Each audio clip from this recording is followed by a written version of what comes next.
Komando Pasukan Khusus atau Kopassus merupakan pasukan elit TNI Angkatan Darat yang selalu melahirkan prajurit-prajurit pemberani dan patriotik di medan operasi.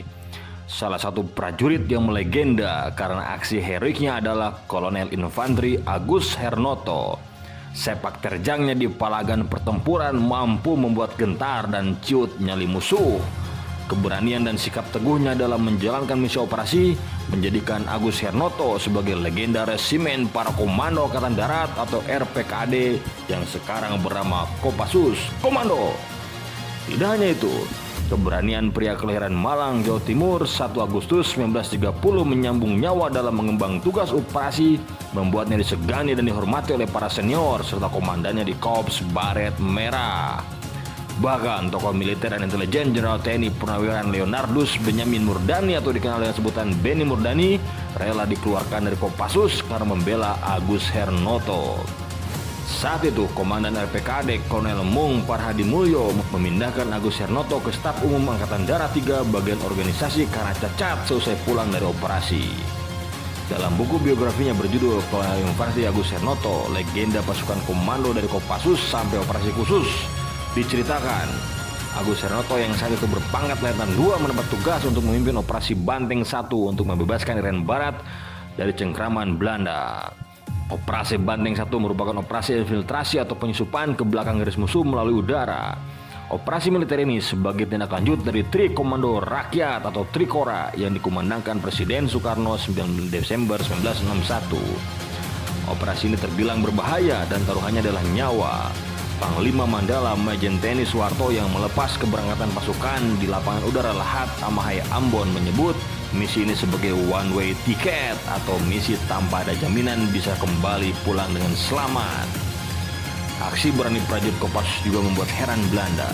Mereka tidak menyangka tentara Indonesia berani melakukan penerjunan di pedalaman hutan rimba Papua yang ganas di pagi buta. Bagi mereka hanya orang-orang gila dan punya nyali nekat yang berani melakukan misi ini. Selanjutnya, Beni Murdani melakukan perekrutan dan Agus mengajukan diri untuk ikut dalam operasi tersebut. Agus kemudian terpilih menjadi komandan karena pernah mengikuti pendidikan komando di Amerika Serikat. Kata Pratu Tambeng Tamto, anak buah Agus Hernoto, mengatakan saat Kapten Beni Murdani bertanya siapa yang mau jadi komandan dan terlibat dalam operasi ini, saya lihat Pak Agus salah satu dari segelintir yang maju, sementara yang lain hanya saling menatap satu sama lain. Tepat pukul 3:30 pagi hari, 3 pesawat Dakota C-47 dipimpin Mayor Udara Y.E. Nayawan, Komandan Skuadron 2 Transport Lepas Landas mengangkut pasukan yang akan diterjunkan di daerah Fak-Fak. Meski sempat mendapat serangan dari pesawat Neptune Belanda, Agus Hernoto dan pasukannya berhasil melakukan penerjunan. Menjelang pagi, pasukan Agus mendarat di sebelah utara Fak-Fak. Namun naas, daerah penerjunan merupakan hutan belantara yang belum terjamah manusia. Akibatnya tidak sedikit pasukan Agus yang tersangkut di pohon dengan ketinggian 20-30 meter. Tali yang dibawa pasukannya ternyata tidak cukup membantu mereka untuk turun. Beberapa prajurit ada yang patah kakinya karena meloncat dari pohon yang tinggi, ucap Tambeng. Lebatnya hutan rimba di belantara Papua membuat mereka tidak dapat membedakan siang dan malam. Kondisi medan yang sulit diperparah dengan rusaknya radio komunikasi. Akibatnya, komunikasi Agus dan pasukannya dengan komando pusat di Ambon terputus. Kondisi ini membuat Agus bersama anak buahnya bertahan dengan perbekalan seadanya. Setelah sebulan bertahan dan melakukan konsolidasi di Kampung Urere, Agus dan pasukannya memutuskan untuk bergerak. Namun baru saja meninggalkan kampung tersebut, tiba-tiba tentara Belanda menyerang. Serangan mendadak itu membuat 5 anak buahnya gugur. Pertempuran melawan tentara Belanda semakin intensif. Satu persatu anak buahnya gugur ditembak musuh. 2 anggotanya kembali gugur saat kontak tembak di dekat kampung Nemboek Tep. Agus dan pasukannya yang terus bergerak menemukan sebuah gubuk. Saat tengah beristirahat, tentara Belanda kembali menyerang Agus secara mendadak. Beberapa anak buah Agus pun gugur dalam pertempuran tersebut. Karena kekuatan tidak sebanding, Agus bersama pasukannya kembali masuk ke hutan. Namun demikian, tentara Belanda terus mengejar dan mengepung sisa pasukan yang dipimpin oleh Agus. Naas, timah panas menembus kaki kiri Agus. Tanya itu, pecahan granat juga menancap di punggung kanannya. Seketika Agus tersungkur. Beberapa anak buahnya mencoba membopong dan menyelamatkan Agus, komandannya. Di tengah situasi kritis, Agus memaksa anak buahnya untuk meninggalkannya sendiri. Agus tak ingin pergerakan pasukan terhambat karena harus menyelamatkannya. Beberapa hari kemudian, pasukan Belanda yang melakukan pembersihan daerah pertempuran menemukan Agus bersimbah darah.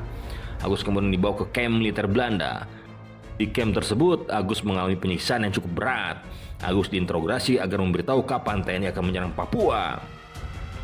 Bahkan di tengah interogasi, luka tembak di kakinya ditusuk bayonet agar Agus mau membocorkan lokasi pasukannya. Namun Agus bergeming dan memegang prinsip tidak mau membocorkan informasi. Lebih baik mati daripada membocorkan rahasia negara, kenang Agus. Siksaan demi siksaan dialami Agus hingga membuat kaki kirinya yang hancur karena tertembak peluru yang masih bersarang membusuk hingga muncul belatung. Saat itu, tentara Belanda memutuskan untuk mengamputasi atau memotong kaki kirinya Agus. Tindakan ini membuat Agus kehilangan sebagian kaki kirinya dan cacat selama-lamanya. Upaya TNI merebut Papua dari tangan Belanda membuahkan hasil. Belanda akhirnya mengakui kedaulatan Indonesia dan menyerahkan wilayah tersebut ke pangkuan Ibu Pertiwi. Agus kemudian terbangkan kembali ke Jakarta untuk menjalani perawatan medis di RSPAD Gatot Subroto, Jakarta Pusat. Karena jasa-jasanya kepada negara, Presiden kedua Republik Indonesia Soeharto menganugerahi Agus sebuah medali Bintang Sakti pada tahun 1987. Sebuah penghargaan kepada mereka yang menunjukkan keberanian dan ketabahan, tekad melampaui dan melebihi panggilan kewajiban dalam pelaksanaan tugas operasi militer. Bravo Agus, komando!